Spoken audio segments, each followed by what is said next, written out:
ఓడ దాటేదాకా ఓడమల్లయ్య, ఓడ దాటిన తరువాత బోడి మల్లయ్య అన్నట్టుంది మన పరిస్థితి అని జనసేన ఫ్యాన్స్ అంటున్నారు.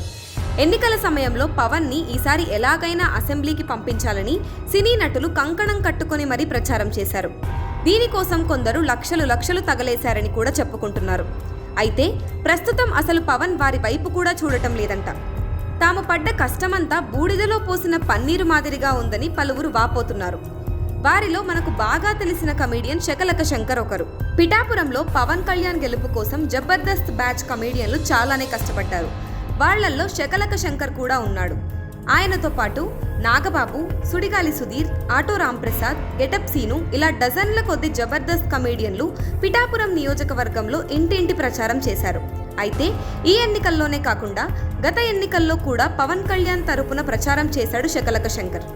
గత ఎన్నికల్లో పవన్ కళ్యాణ్ కోసం తన సొంత డబ్బుల్ని ఖర్చు చేశానని, అయితే కనీసం పవన్ కళ్యాణ్ ఫోన్ కూడా చేయలేదని చెప్పి వాపోయారు శకలక శంకర్. అయితే ఈ ఎన్నికల్లో ఖర్చు పెట్టడానికి తన దగ్గర డబ్బులు లేవని, జనసేన వాళ్లే ప్రచారం చేసేందుకు డబ్బులు ఇచ్చారని చెప్పాడు శకలక శంకర్.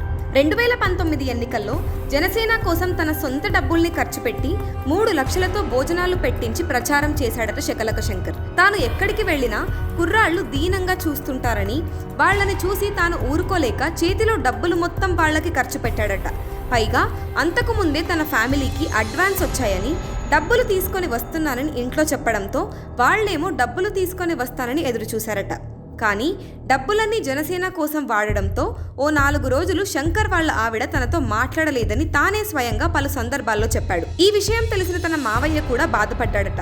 పవన్ కళ్యాణ్ కోసం ఇంత ఖర్చు పెట్టావని, కనీసం ఆయన నీకు ఏనాడైనా ఫోన్ చేశారా అని ఆయన అడిగేసరికి తాను కూడా ఆయనకు సమాధానం చెప్పలేకపోయాడట. 2024 ఎన్నికల్లో కూడా సేమ్. అయితే తన దగ్గర డబ్బులు లేవని ప్రచారంలో మాత్రమే పాల్గొన్నాడట.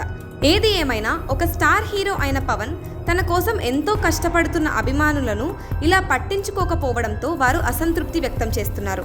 మరి ఇక నుంచైనా పవన్ తన వైఖరి మార్చుకోవాలని ఆయన ఫ్యాన్స్ కోరుకుంటున్నారు.